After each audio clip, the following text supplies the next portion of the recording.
Okay, so this is the second video, grouping and calculating. I've already imported the dependencies and the data set just to save a bit of time, and so we're going to do a few examples with the group by, Pandas group by.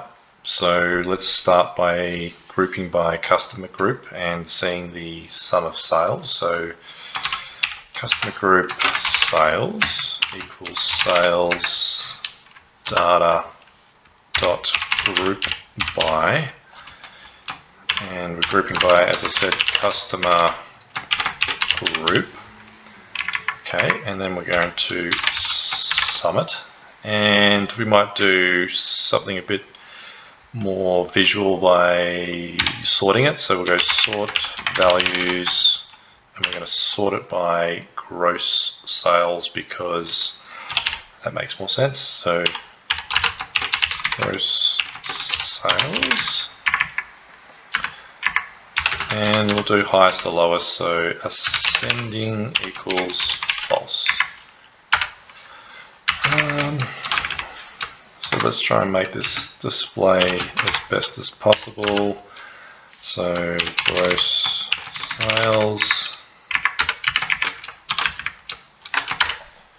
Okay, so let's clean this up a bit more. So we'll put this series into a data frame. So we'll go to frame, and then we'll style it and format, and the formatting will be, well, it's gross sales with a $, then it is 0:0F.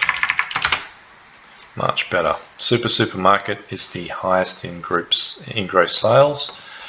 Let's take the count. So how many rows? So we just change that to count. Oops.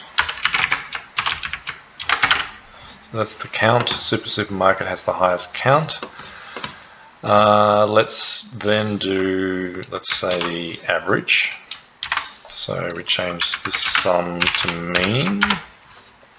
That's the average sales by customer group. Now let's do them all together. So we'll go all together. And let's do it from the start again. So sales data dot group by, we're still grouping by the customer group, and we're going to aggregate, so .agg, and we're going to say gross sales, and then we're going to pass the list. So we're going to have sum as we did before, we're going to have count as we did before, and mean as we did before. All together. Now we have all three like we did before, so not so supermarket. The gross sales average is 1502, which is just this. Supermarket has 5301. 5301 for supermarket. Okay, and so now what we'll do is let's manually check this mean. So let's create a column on this particular summary table. So we'll go all together, and just to add a column, we just assume that it's already there. So we say manual mean equals all together gross sales. Then we're taking the sum. We're taking the sum, and then we're going to divide it by the count, because that will give us our mean. So gross sales, make sure we get that correct, gross sales, and by the count. Oops, it's lowercase count and lowercase sum, because these are the measures. Okay, and let's check this one out. And it looks like it ties, so that's good. Okay, so now we're assuming that the business says, hey, we don't count tropical sales for whatever reason. Okay, no, that's fine. So let's put a filter within our group by. So we'll say sales, no tropical, sales data,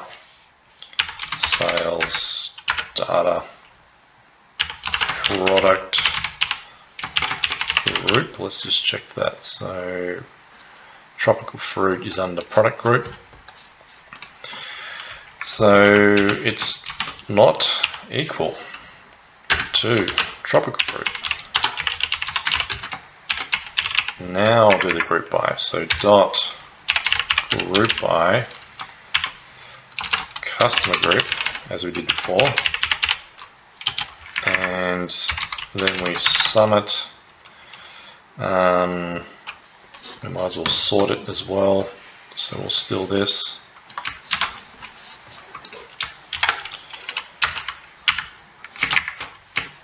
What does that look like? Sales, no tropical. So this, well, let's just have a look at the gross sales.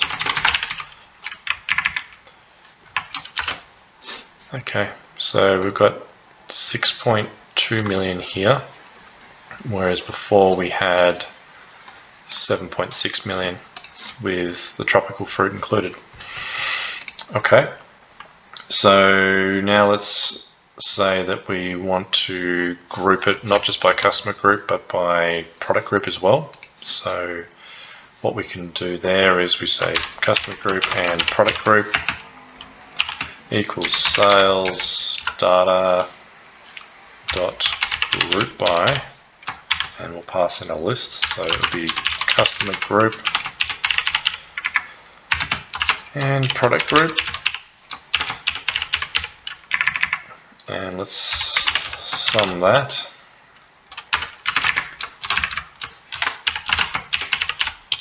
Gross sales. Okay, so now we are grouping it by both customer group and product group.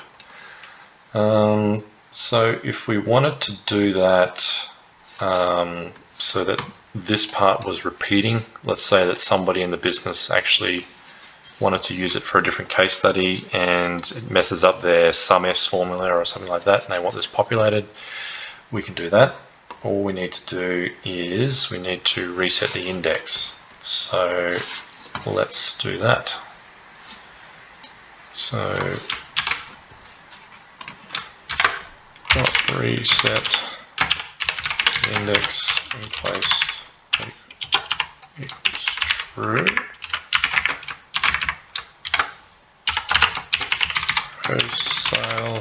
Gross sales. Whoops, what we need to do, that should have come across, because we've taken away all the indexes. So we need to find them all again. So we need the customer group,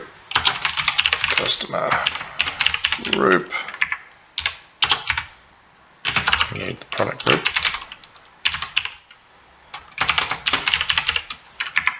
and we need the gross sales.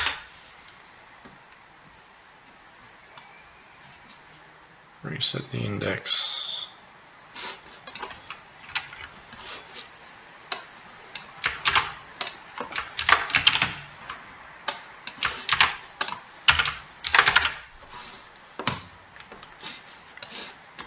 Customer group, product group, customer sales equals this. Reset the index. Let's just run this again.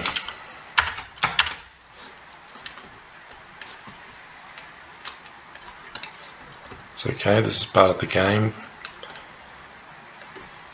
We have not put an extra bracket there. Whoops. There we go.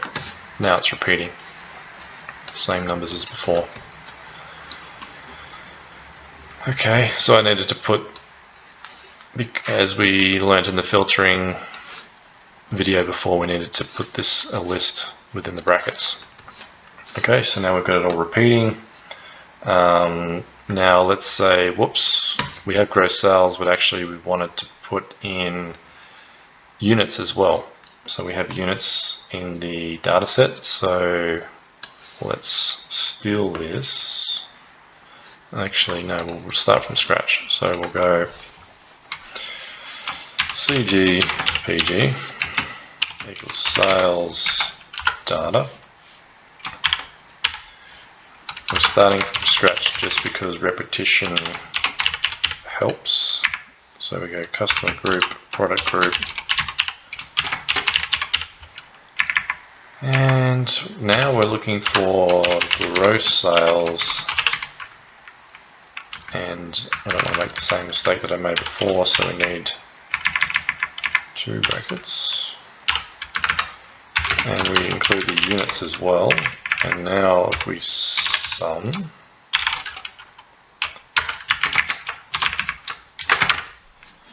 data frame object, you need a group by first, Ryan, so group by, there we go, and that gives us our units as well. So then let's create gross sales and units, and not just some, but let's do multiple measures at the same time. So let's call this big table. So big table, and we go sales data dot group by, and we have customer group, and we have product group, and we're going to aggregate it, dictionary, and we're going to say gross sales, and then we're going to ask for all the measures. So all the measures will be in a list. So it will be mean, count, sum, median, min, and I guess max. And whoops, let's not forget the comma there. Let's do that for units as well. And we'll just copy this without the comma. And then let's just have a look and see what this looks like. Big table. And there we go, we've got gross sales across different measures and units as well, as we stated above. And we're aggregating by customer group and product group. Thank you very much.